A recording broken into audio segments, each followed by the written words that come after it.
O Japão pode estar prestes a desaparecer do mapa. Sim, você ouviu direito. A terceira maior economia do mundo, um país conhecido pela sua tecnologia de ponta, cultura milenar e cidades vibrantes, está enfrentando uma crise silenciosa e devastadora que pode fazer sua população encolher pela metade nos próximos 100 anos. Imagine cidades inteiras se tornando desertas, escolas fechando por falta de crianças e a economia entrando em um colapso sem precedentes. Isso não é um roteiro de filme de ficção científica. É a dura realidade que o governo e a população japonesa já estão encarando. Nos próximos minutos você vai entender por que o Japão está envelhecendo em um ritmo nunca antes visto na história da humanidade. E como isso pode não apenas selar o destino do país, mas também afetar a economia global de maneiras que mal começamos a imaginar. O Japão está vivendo uma crise demográfica sem precedentes, com consequências que já estão sendo sentidas em todo o país. O problema central é duplo. A taxa de natalidade é uma das mais baixas do mundo, enquanto a população de idosos cresce de forma descontrolada. Para se ter uma ideia, em 2023, o Japão registrou menos de 760 mil nascimentos, o número mais baixo desde que os registros começaram.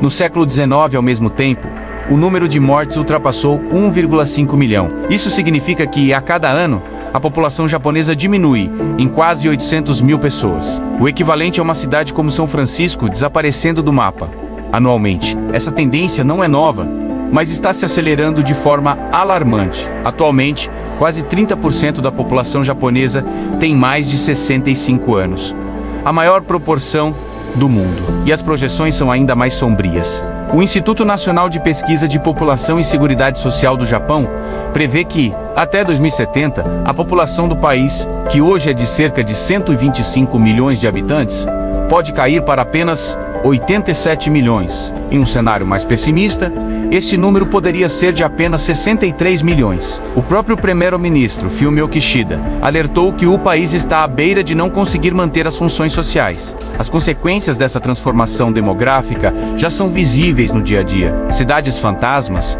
conhecidas como Genkai Shuraku, ou aldeias no limite, estão se multiplicando pelo interior do país. São comunidades onde mais da metade da população tem mais de 65 anos e que estão, literalmente, morrendo. Escolas estão fechando as portas a um ritmo assustador. Mais de 400 escolas fecham todos os anos por falta de alunos. Regiões inteiras, antes prósperas, estão desaparecendo do mapa, deixando para trás casas abandonadas e infraestrutura em ruínas. Notícias se tornaram comuns mostrando imagens de vilarejos desertos e entrevistas com os poucos moradores idosos que restaram contando como viram sua comunidade desaparecer diante de seus olhos. A falta de jovens trabalhadores já é um problema crônico que afeta todos os setores da economia. Empresas de construção, transporte, agricultura e até mesmo o setor de cuidados com idosos enfrentam uma escassez severa de mão de obra. A solução encontrada por muitas empresas foi a automação. Robôs estão sendo cada vez mais utilizados para substituir trabalhadores humanos em fábricas, restaurantes e até mesmo em hospitais e asilos. Noticiários japoneses frequentemente mostram reportagens sobre robôs cuidadores que ajudam idosos a se levantar da cama,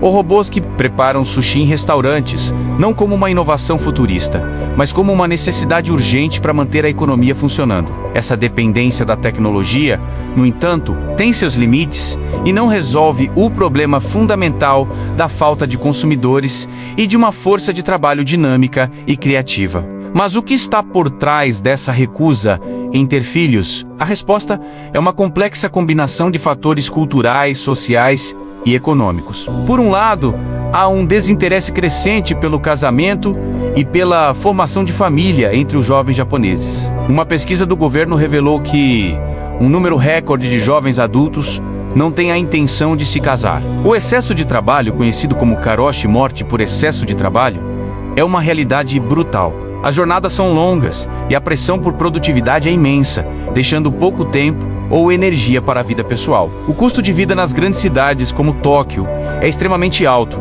especialmente quando se trata de moradia e educação. Criar um filho no Japão é uma decisão financeira que muitos jovens casais simplesmente não podem arcar. Além disso, o isolamento social, ou hikikomori, tornou-se um fenômeno preocupante, com centenas de milhares de pessoas vivendo em reclusão total, sem contato com o mundo exterior. A pressão social, a competitividade extrema e a falta de perspectivas de futuro levaram muitos jovens a desistir da sociedade. Essa desconexão social agrava ainda mais a crise de natalidade, pois impede a formação de novos relacionamentos e famílias. Para as mulheres, a situação é ainda mais complicada. A cultura corporativa japonesa ainda é muito tradicional, e muitas mulheres são forçadas a escolher entre a carreira e a maternidade. A falta de creches acessíveis e a expectativa de que a mulher abandone o trabalho para cuidar dos filhos fazem com que muitas adiem ou simplesmente desistam da ideia de ter uma família. O impacto econômico desse colapso populacional pode ser catastrófico. Com menos trabalhadores, a produtividade nacional cai. Com menos consumidores, o mercado interno encolhe. O sistema de previdência social e de saúde, que depende das contribuições dos trabalhadores mais jovens para sustentar a crescente população de idosos, está à beira do colapso. O governo japonês já alertou que, se a tendência continuar, o país pode enfrentar uma estagnação econômica crônica, perdendo sua posição como uma das principais potências mundiais. E as implicações vão além das fronteiras do Japão. Como terceira maior economia do mundo e um ator crucial nas cadeias de suprimentos globais. Um colapso econômico no Japão teria um efeito dominó em todo o planeta. Empresas que dependem de componentes japoneses seriam afetadas. Investimentos globais poderiam ser desestabilizados e a economia mundial poderia enfrentar uma nova crise. O Japão é um laboratório para o que pode acontecer com outras nações desenvolvidas, como Alemanha, Itália e Coreia do Sul, que também enfrentam taxas de natalidade em queda e envelhecimento da população. A verdade é que o futuro do Japão está em jogo. As soluções propostas, como incentivos financeiros para casais com filhos e a tentativa de atrair mais trabalhadores imigrantes, têm tido um sucesso limitado em uma sociedade historicamente fechada e homogênea. O país está em uma corrida contra o tempo para reverter uma tendência que levou décadas para se formar. Se nada mudar drasticamente, o Japão que conhecemos hoje, uma nação vibrante e inovadora, pode se tornar, em menos de um século, uma sombra de si mesmo, uma nação de idosos com cidades vazias e um futuro incerto. O relógio está correndo e o mundo está assistindo para ver se o Japão conseguirá escapar de seu próprio desaparecimento. Se esse vídeo fez você aprender alguma coisa, deixe seu like e se inscreva-se no canal. Obrigado pela sua atenção. Ela vale ouro para mim. E até o próximo vídeo.